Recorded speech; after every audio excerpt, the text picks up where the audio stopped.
My husband sent me a one-line message. I'm leaving with my mistress. The joint account is empty.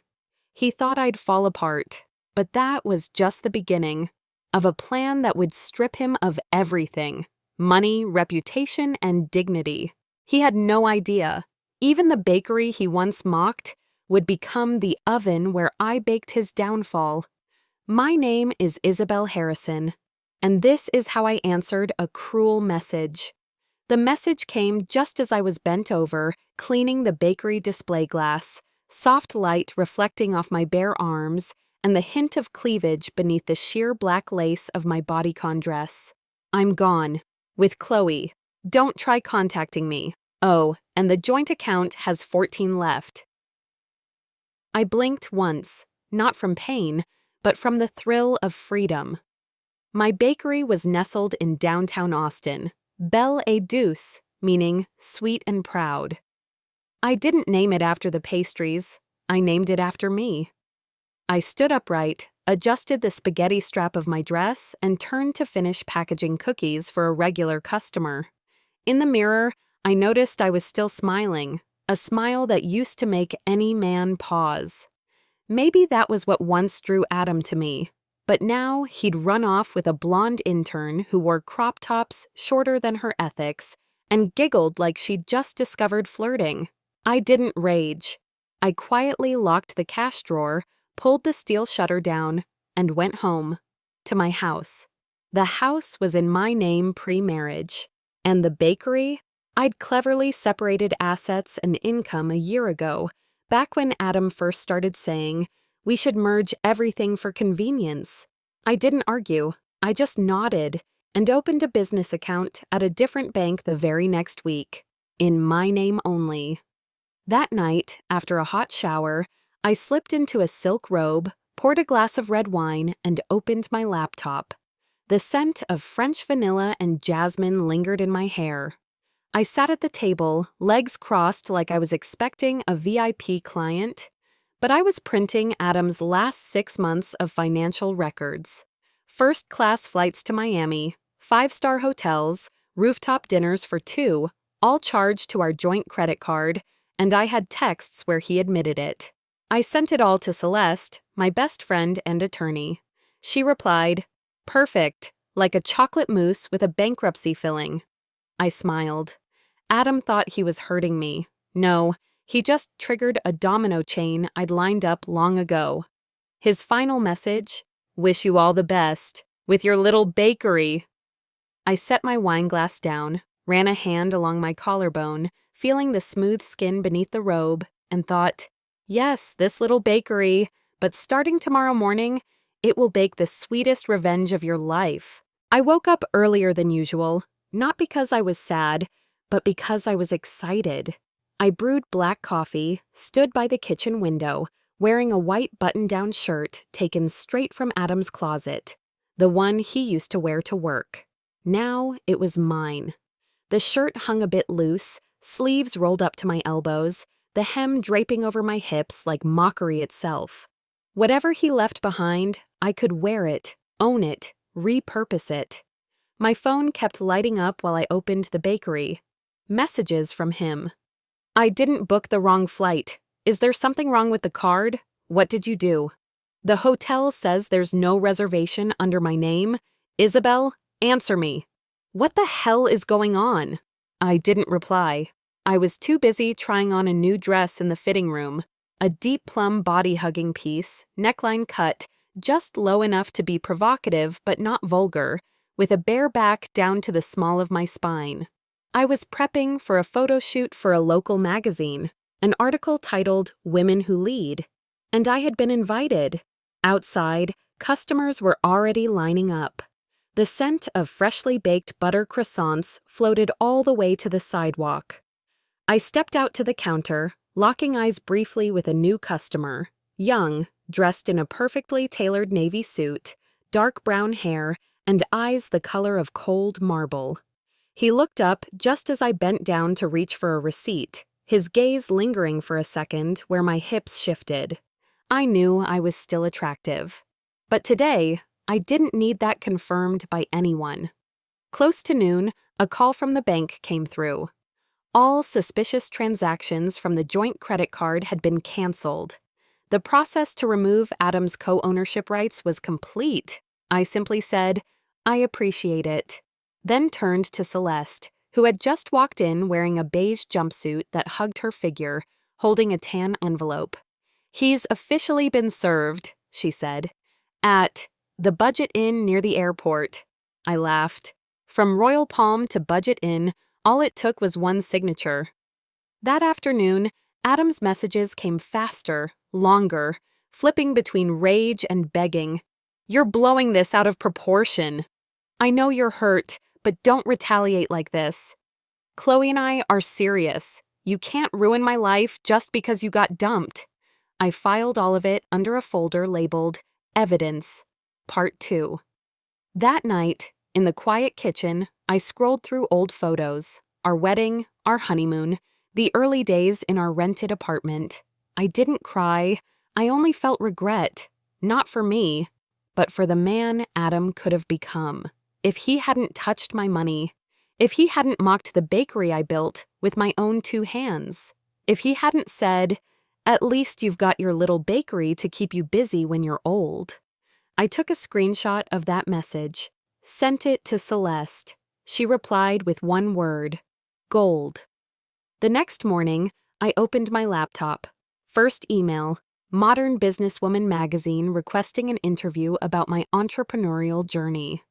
I typed back, "Would love to, especially to discuss how a woman can protect her finances after being robbed via text message." While Adam was moping in a motel room with Chloe, who had already started whining on Instagram about their drama-filled vacation, I was finalizing a new shipment order from Paris. I wore the same white shirt again, this time buttoned lower. My legs looked long in high-waisted jeans, hair in a loose bun, eyeliner subtle, lips colored rose brown. I didn't look like someone who got dumped. I looked like someone who just got free. And this was only the opening act. The first court hearing took place on a damp morning, with light rain falling like it was trying to highlight just how pathetic Adam's situation had become. He walked into the courtroom in a wrinkled suit, his white shirt unpressed, tie off center. Chloe wasn't with him. According to what Celeste told me as we exchanged documents in the waiting room, she changed her Instagram status to "It's complicated." Word had it, after the flight and hotel bookings were canceled, they had to return to Austin and crash in Chloe's tiny studio, barely big enough for a single bed and a shoe rack.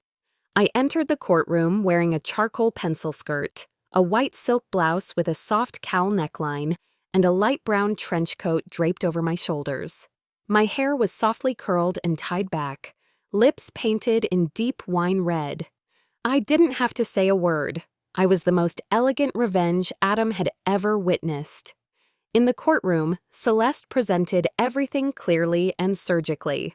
Text messages, financial statements, emails, transaction history, and Chloe's Instagram post by the pool with the caption, "Escape life, escape drama," tagged with "Thanks babe for the Miami trip." The judge, an older woman, tilted her head toward Adam. "Do you admit to using the joint credit card for this trip without informing your wife?"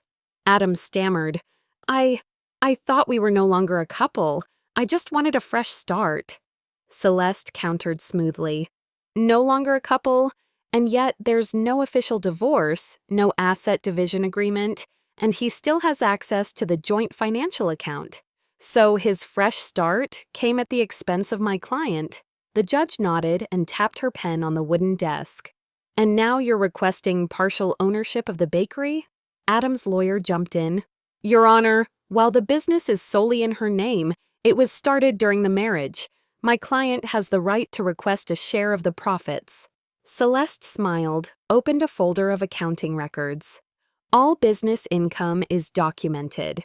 The startup capital came from a personal loan in Ms. Harrison's name, paid off before the bakery turned a profit. All operations are managed through a separate business account.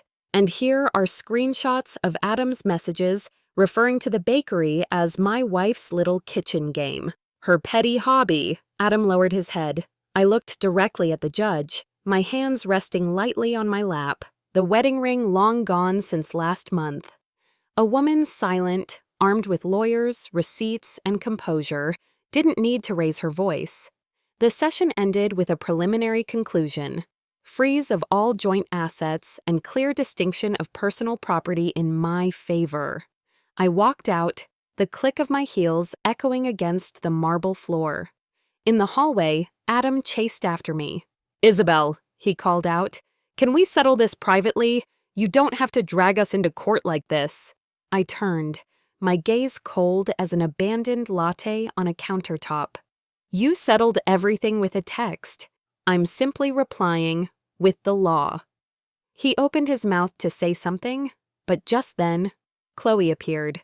She wore a gray hoodie, hair tied up, no makeup, eyes tired. I glanced at her, then walked right past. Not a word. That afternoon, I returned to the bakery. My staff had finished setting up the autumn pastry collection. I adjusted the price board, then went into my private office. On my desk, I had framed a printed screenshot of Adam's text. "At least you've got your little bakery to keep you busy when you're old." Right beneath it was an official certificate that read, "Most influential solo business to Thuntleave, Austin Chamber of Commerce." Right then, my phone buzzed.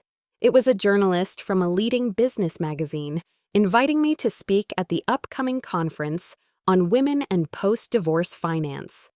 I replied immediately, "I'd be honored, and I have a story to tell." Adam thought divorce was the end, but really, it was only the opening scene. I was in the middle of teaching a new employee how to make creme brulee when Adam's message came through again. "You think you're clever, but don't forget, I have copies of your financial books. Part of that bakery is mine." I smirked, picked up my phone, and forwarded the message to Celeste with one line: "Let him keep confessing, darling." What Adam never understood, more accurately, never bothered to understand, was this. Every payroll log, every supplier invoice, every profit and loss sheet. I had meticulously archived, signed off by an independent accountant, time-stamped by professional business software. I even had a photo of him at a bar, beer in hand, bragging to friends, "She just plays with frosting and ovens, but makes more money than I do working 10 hours a day." A man who belittled his wife's success, then tried to seize it once the relationship collapsed. Hilarious. That afternoon, Chloe showed up at the bakery. I was in the stockroom checking deliveries when one of my staff quietly slipped in and whispered, "There's a blonde woman outside, dressed in business clothes. She's been staring at the shop sign for a while. I think it's Chloe." I stepped out. She turned around the moment she saw me. "Isabel," she said softly. Her voice had lost the girlish perkiness from the early company parties. I want to apologize." I stayed silent. She looked down, fumbling, then added, "I believed everything Adam told me. That you were cold, controlling, that you didn't love him anymore. But after living with him for 2 weeks, I see it now. Completely different." I nodded. "Different how?" She swallowed hard. "He has no plan, no money, no direction. Every day he just mopes and blames you for ruining his life. I'm no longer a girlfriend. I've become his babysitter." I lifted my head, eyes fixed on hers. "And now what do you want from me?" She shook her head. "Nothing. I just wanted you to know you weren't wrong." I paused, then offered a calm, slight smile. "Thanks. And next time, if you date a married man, check if his wife has an accountant." Chloe flushed and hurried out the door. Celeste called minutes later. "Judge dismissed all of Adam's claims. The court has officially ruled the bakery as your separate property." I leaned against the wall and exhaled. Not from exhaustion, but from release. How ironic. The same man who used to mock me for staying up late doing inventory, the one who used to say, "Get some sleep, babe, you've got to bake tomorrow," was now sleepless himself, drowning in bills and disappointment. I still remember Adam once saying, "The most attractive women are the ones who know how to step behind their man." And I had chosen instead to step forward, quietly, brilliantly. The next week, Her Capital magazine published a feature on me, titled Isabel Harrison, Baking Pastries and Burning Betrayal Legally. The story spread fast. Online orders doubled. People flocked to the bakery, not just for butter croissants or honey-roasted almond tarts, but to take pictures by the wall where I had framed the now famous message, "Wish you all the best with your little bakery." Right below it was a new plaque from the City Council, 2025 Inspirational Business of the Year. Adam kept texting, "You won, okay? Now let it go." I didn't reply. I just forwarded it to Celeste with a note. "He thinks this is a game of winning and losing. I'm just defending what's mine." That weekend, I hosted a small workshop for young women entrepreneurs. On a whim, I shared my story. A young girl raised her hand and asked, "Did you ever think about forgiving him?" I looked at her straight in the eyes and smiled gently. Forgiveness is something you give when the other person understands they were wrong. Adam, he's just sorry he lost, not sorry he betrayed. And that's when it hit me. I didn't need revenge. I just needed to live so brightly that he'd be forced to watch his own life flicker in comparison. Adam's final message before the official trial made me laugh out loud. "I just remembered, I pitched in some money when you started the bakery. So I'm entitled to a share of the profits, right?" I was standing in the wedding cake showroom, where we'd just signed contracts for 3 major fall events. That day, I wore a cream-colored silk midi dress, cinched at the waist, with a deep V neckline just low enough to make the delivery guy blush when he glanced up. I raised an eyebrow and hit send on the draft I'd prepared for Celeste. Add this to the file, another baseless, self-incriminating message. Adam's lawyer was near collapse. In a last-ditch effort, he emailed the court, citing things like emotional support and intangible contribution to the business's development. Celeste, never one to miss a punch, responded with a printed screenshot of one of Adam's old texts. "All she ever does is mess with flour. It's not like it's real work. She's fat, lazy, and somehow people still think her cakes are good." I didn't feel hurt reading it. I saw an opportunity. For the final court session, I didn't wear a suit. I wore a deep emerald green jumpsuit with a plunging neckline down to mid-chest, paired with a gold metallic clutch. My hair was softly waved, lips painted burgundy, and I walked in like the courtroom had been relocated to Fashion Week. Adam, by contrast, looked like a man who hadn't slept. Creased shirt, faded slacks, eyes avoiding contact. Chloe was gone. Rumor had it she had deleted all their couple photos from Instagram and was now running a podcast called Escape the Fantasy. Episode 1? Falling for a broke man in a crisis.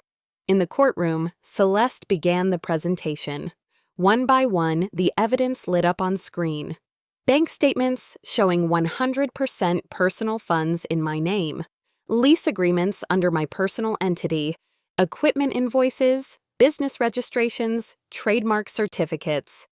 And finally, a video clip of Adam drunkenly bragging to friends at a party. She just plays around with pastries. It's not a business, it's a sugar hobby. A waste of electricity. The judge sighed. "Mr. Harrison, the court finds clear documentation that this business was kept completely separate. There is no evidence of financial entitlement." Adam lashed out. "But I gave her emotional support."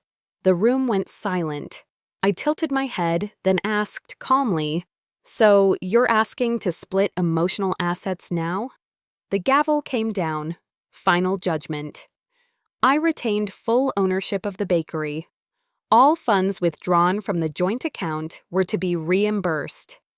Adam was ordered to cover all legal costs for prolonging proceedings with bad faith claims.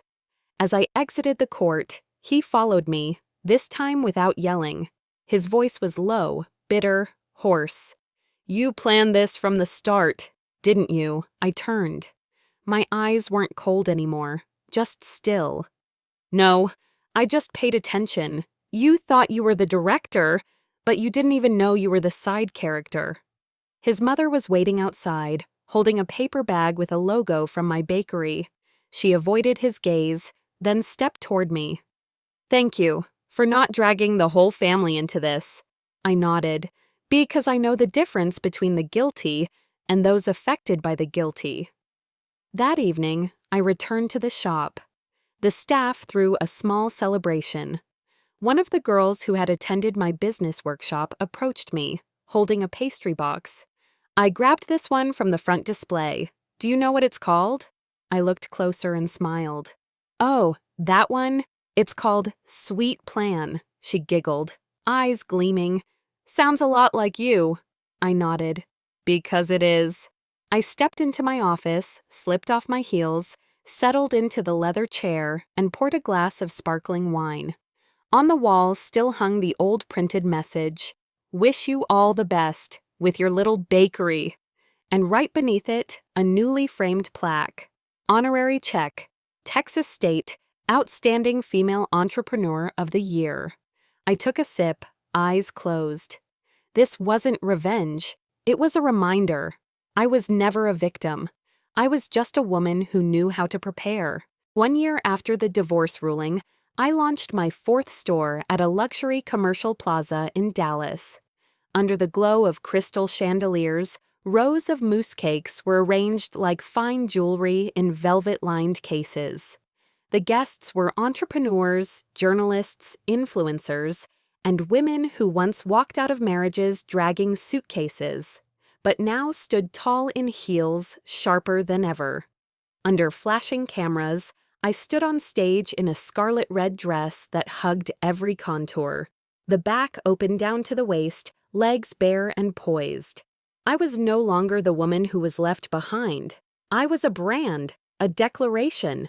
I ended my speech with, "If anyone ever thought your place was just keeping the oven warm, invite them back when you're baking an empire."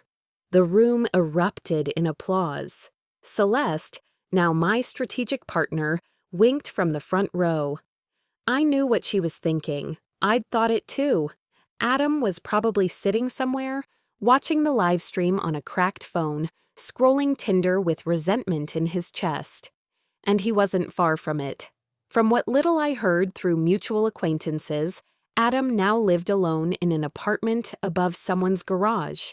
He was no longer with his old firm, let go after an internal investigation into his mentorship of Chloe. As for Chloe, she started a podcast called Escape the Fantasy. Episode 1: Loving the Wrong Man During a Financial Crisis. I didn't blame her. I no longer found blame interesting. Last week, I received an invitation from a national women's organization to speak at their seminar on Finance and Divorce Staying Steady Through the Storm. My topic? Separate Assets Before Separating Hearts. I opened the session with one question. Has anyone here ever been dumped via text? The crowd laughed. I smiled slightly. I have, and that text cost millions of dollars. That night, after everyone had left, I stayed at the shop alone. The wind whistled gently against the full-height glass windows, carrying the scent of vanilla, caramel, and chocolate. A quiet, wordless symphony. I walked to the corner of my office where the familiar frame still hung. "Wish you all the best," with your little bakery. And just below it, the new gold-etched line I'd added the week before. Little bakery, big empire. My phone buzzed. A message from an unknown number. "Izzy, I still think about you. I'm sorry. If I could go back, would you ever forgive me?" I didn't reply. I took a screenshot, saved it to a folder labeled Closure, then powered off my phone. Outside, a young woman was wiping the front windows. Melissa, my newest employee. She had once told me about being cheated on, losing her sense of trust, being terrified to start over. And now she was learning the trade, step by step, dreaming of opening her own bakery one day. She turned to me, eyes glowing in the soft night. "Ms. Isabel, I never thought a woman could really do it all by herself." I replied gently, but firmly, "No one does until they do." And in that moment, I realized this story was no longer just about me. It was about every woman who had ever been underestimated, discarded, or drowned, yet didn't let herself sink. She learned to swim. Then she built herself a damn yacht. I poured another glass of champagne, looked up at the tall glass ceiling, stars reflected in my eyes like light. I didn't get revenge through tears.